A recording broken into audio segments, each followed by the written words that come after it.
Hello everyone, welcome to my YouTube channel Varun Banjara 555। तो कैसे हो मेरे प्यारे स्टूडेंट्स।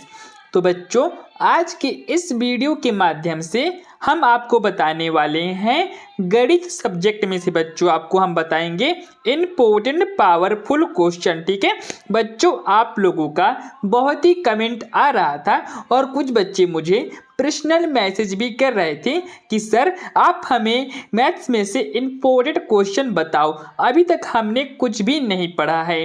ठीक है, तो हमने क्या कहा बच्चों, हम आपको नहीं कि आज शाम को या कल सुबह हम आपको वीडियो प्रोवाइड करवा देंगे। ठीक है, तो हमने आपके लिए 3 या 4 पार्ट आपकी मैथ सब्जेक्ट में से वीडियो आएंगे और बच्चों हम आपको 3 या 4 वीडियो में हम आपको पूरे आपके बुक में से जितने भी इम्पोर्टेंट क्वेश्चन बनते हैं ना, वह सारे क्वेश्चन हम आपको 4 वीडियो में कंप्लीट करवा देंगे।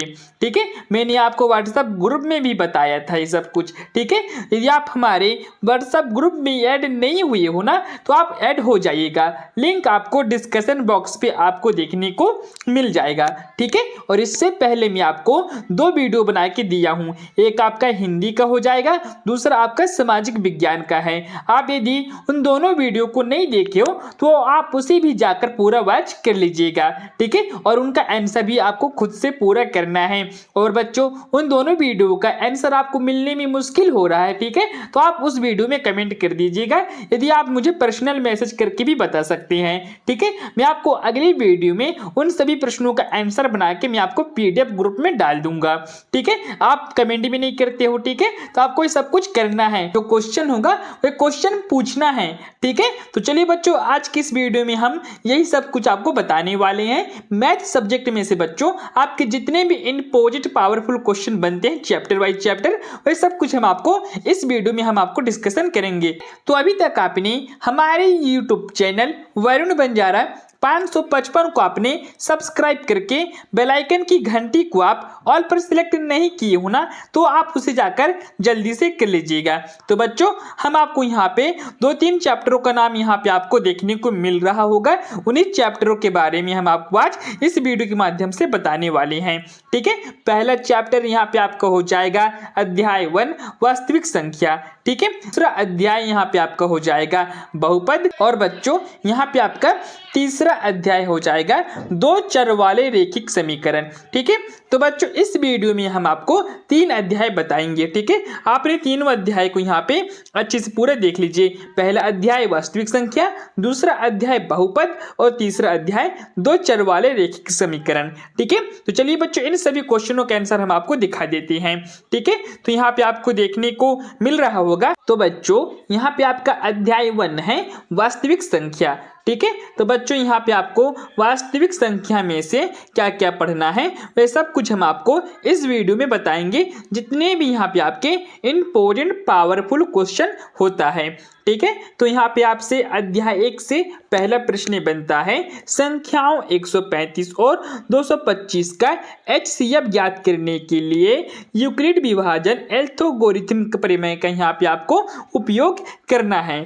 ठीक है, इसके बाद यहाँ पे आपका दूसरा प्रश्न यहाँ पे आपको देखने को मिल जाएगा। ठीक है, संख्याओं 867 और 255 का HCF ज्ञात करने के लिए यूक्लिड विभाजन एल्गोरिथम का प्रमेय यहाँ पे आपको ज्ञात करना है। ठीक है बच्चों, तीसरा प्रश्न यहाँ पे आपसे पूछा गया है, एक मिठाई विक्रेता के पास 420 काजू की बर्फियां और 130 बादाम की बर्फियां हैं। वह इनकी जैसी डेयरियां बनाना चाहती थी कि प्रत्येक डोरी में बर्फियों की संख्या समान रहे तथा ढेरियां बर्फी की परत में न्यूनतम स्थान घेरें। इस काम के लिए प्रत्येक ढेरी में कितनी बर्फियां रखी जा सकती हैं। ठीक है, इसके बाद बच्चों यहाँ पे आपका चौथा प्रश्न आ जाता है। ठीक है, जो कि यहाँ पे आपका चौथा प्रश्न है, किसी परेड में 616 सदस्य वाली एक सेना आर्मी की टुकड़ी को 32 सदस्यों वाले एक आर्मी बैट के पीछे मार्च करना है। दोनों समूह को समान संख्या वाले स्तंभों में मार्च करना है।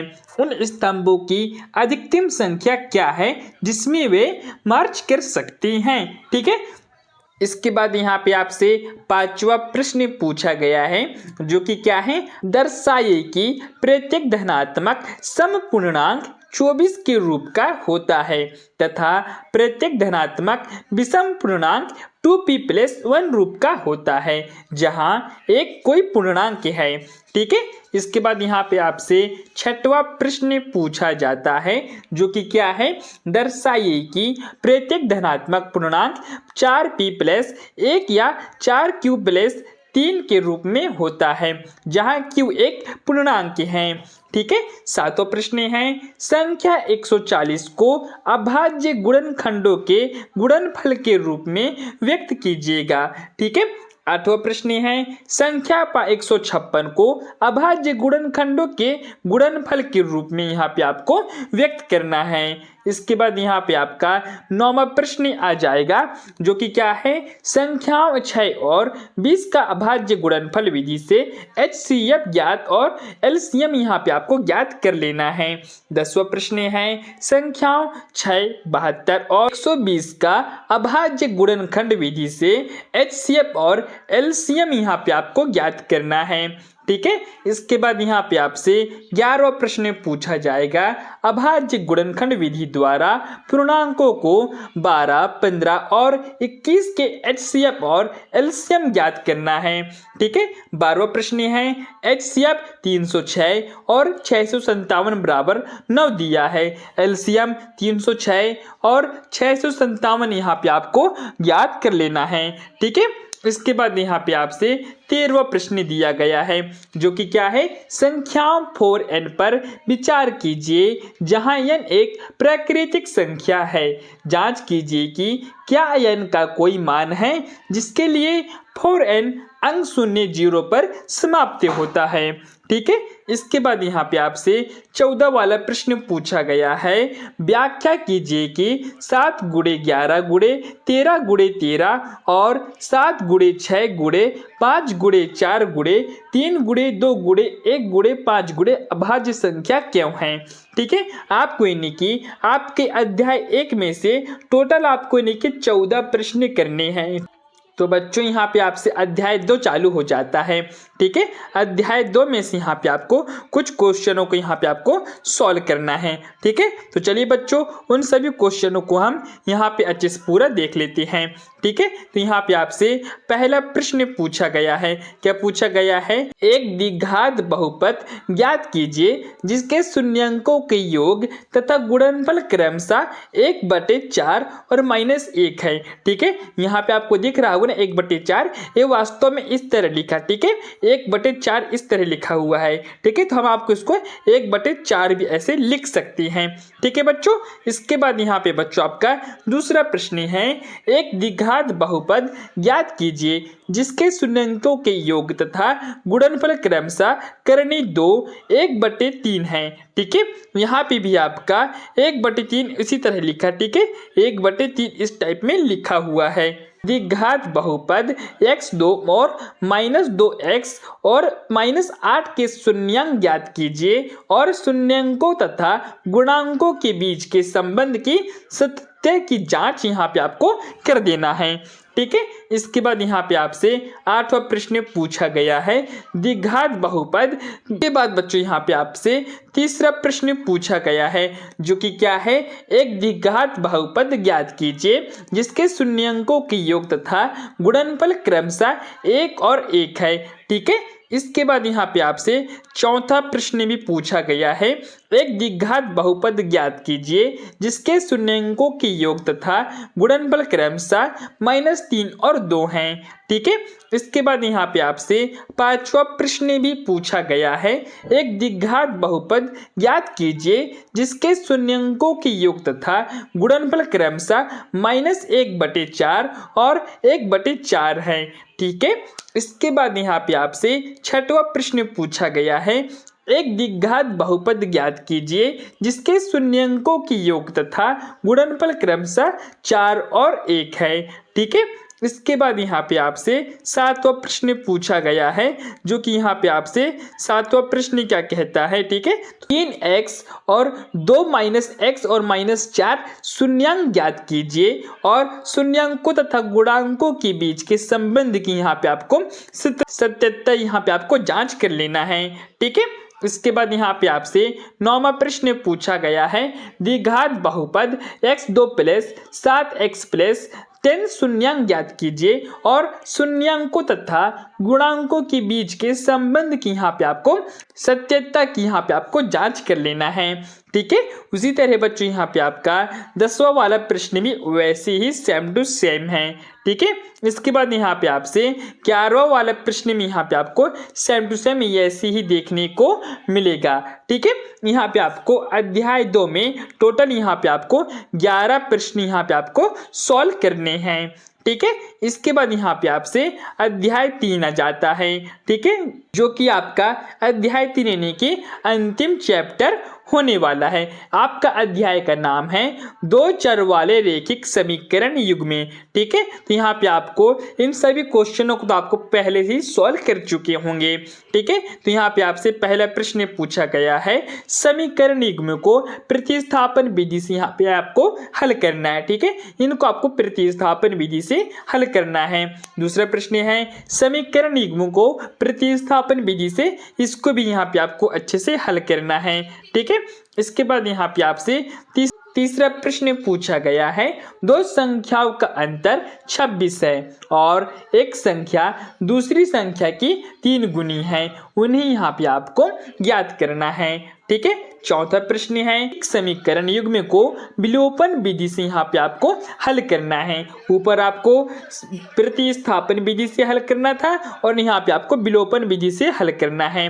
ठीक है, किसको हल करना है, इसको आपको यहाँ पे विलोपन विधि से हल करना है। ठीक है, इसके बाद यहाँ पे आपसे 5वां प्रश्न पूछा गया है, रैखिक समीकरण युग्म को विलोपन विधि से इसको भी यहाँ पे आपको हल कर देना है।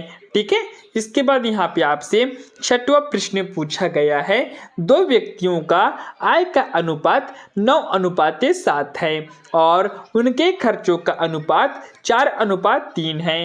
यदि प्रत्येक व्यक्ति महीने में 1000 बचा लेता है तो उनकी मासिक आय यहाँ पे आपको ज्ञात करना है।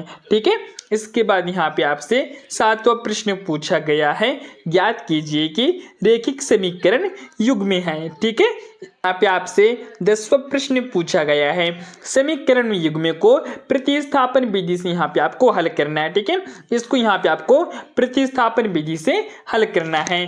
11वां प्रश्न यहाँ पे आपसे पूछा गया है, 2x, इसको आपको पूरा देख लेना है समीकरण को, इसको हल कीजिए और इसमें आपको m का मान ज्ञात करना है, जिसके लिए y बराबर mx + 3 विधि से यहाँ पे आपको हल करना है। ठीक है, इन सभी प्रश्नों को आपको क्या करना है, आपके फेयर कॉपी में आपको नोट करते जाना है।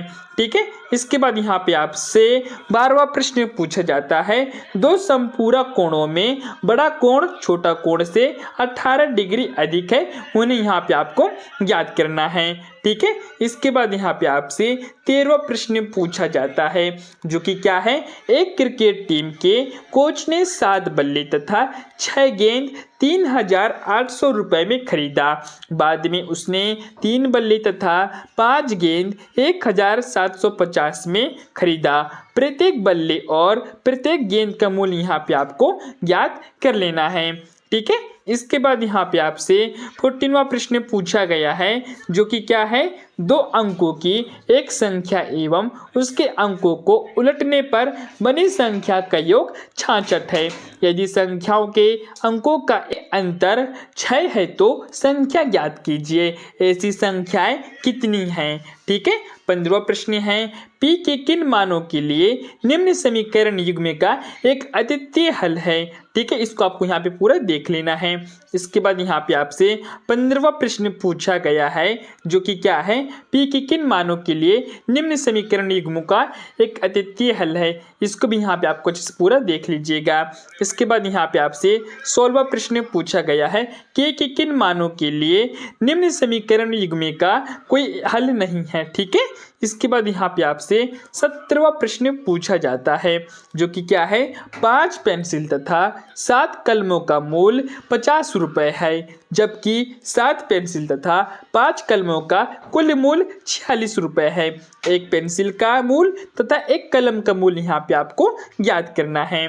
ठीक है, इसके बाद यहाँ पे आपका जाता है 18वां प्रश्न, निम्नलिखित समीकरण युग्म को प्रतिस्थापन विधि से यहाँ पे आपको हल करना है। ठीक है, इसके बाद यहाँ पे आपसे 19वां प्रश्न पूछा जाता है, जो कि क्या है, 5 संतरों और 3 सेबों का मूल्य 35 रुपये है तथा 2 संतरों और 5 सेबों का मूल्य 28 रुपये है।